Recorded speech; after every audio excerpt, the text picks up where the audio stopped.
Case 1. Who governs worship? Some debates in theology do not begin with a verse. They begin with authority. Who has the right to speak? And who has the right to be heard? Exclusive psalmody claims that only the Psalms may be sung in worship. Behind this claim lies a deeper issue: how Scripture governs. Whether it governs through command or through principle. Whether it governs through detailed restriction or through ordered freedom. In this examination, the claim is tested. Its assumptions are exposed. Its foundation is weighed.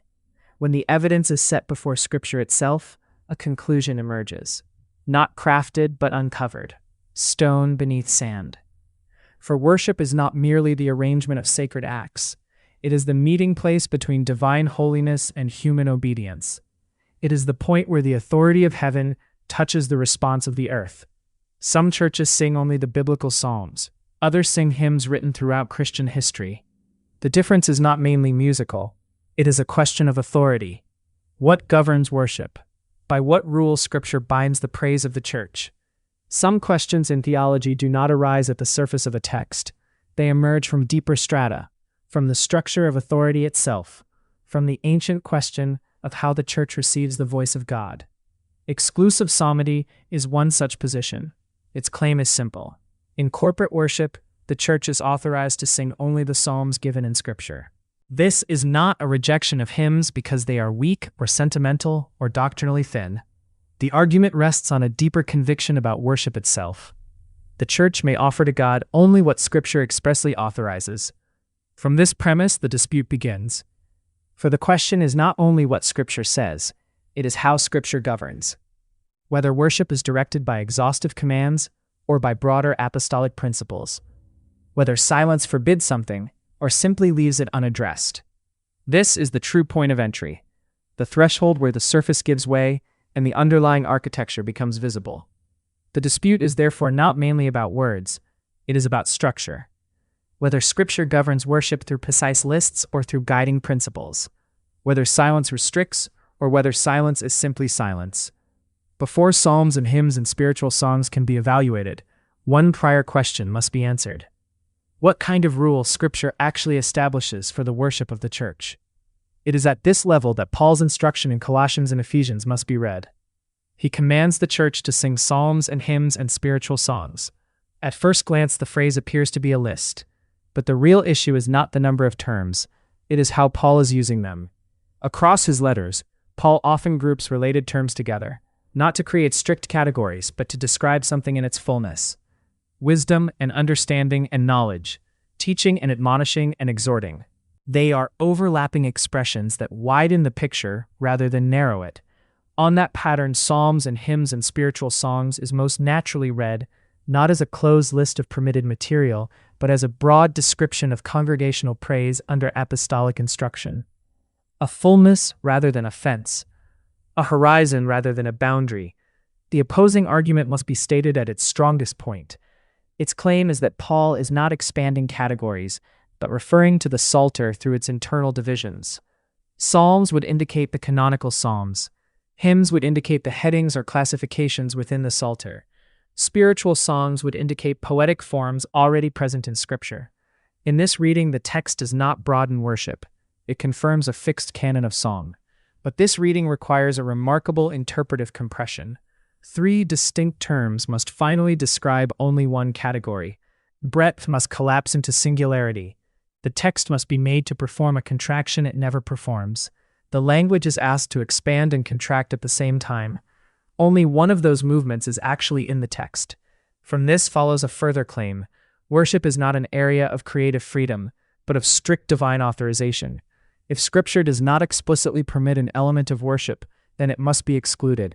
Silence is not treated as neutral. It is treated as restrictive, and this conclusion does not come from a direct statement in the text. It comes from a governing principle applied to the silence of the text. In this framework, silence becomes the most talkative witness in the argument. It speaks more in its quiet than the text speaks in its words. This is the strict form of the regulative principle. At this point, the issue sharpens. The position requires broad language to be treated as though it were narrow. It requires 3 distinct terms to function as though they finally describe only one category. It requires silence to operate as prohibition across every area of worship. But the broader apostolic pattern does not consistently work that way. In the New Testament, worship is repeatedly governed by principles such as order and edification and truth and decency, not by exhaustive lists of approved forms. Prayer is commanded, but not confined to one fixed structure. Singing is commanded, but not reduced to a single approved collection of songs. Instruction is regulated, but not narrowed into a rigid catalog. Again and again, principles carry more weight than exhaustive enumeration. And this creates tension for the strict form of the regulative principle.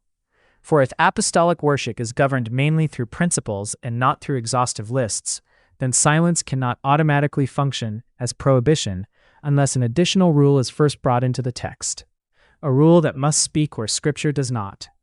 The argument therefore reaches its decisive turn. The strongest case for exclusive psalmody depends on two assumptions. First, that Paul's three terms are restrictive rather than expansive. Second, that silence itself functions as prohibition. Neither point is stated in the passage. Both depend on interpretive assumptions brought to the text beforehand. The question then is whether those assumptions are required by Scripture or imposed upon it. If Paul's language follows his normal pattern of using multiple terms to widen meaning rather than narrow it, if apostolic worship is governed mainly through principles and not through exhaustive lists, then the more consistent reading is not restriction, but ordered freedom. The text is not drawing a tight boundary around worship material, it is describing the full range of congregational praise, the breadth of a people singing before God. And from here, the conclusion follows naturally, not as preference, but as the shape the text reveals once the scaffolding of assumption is removed.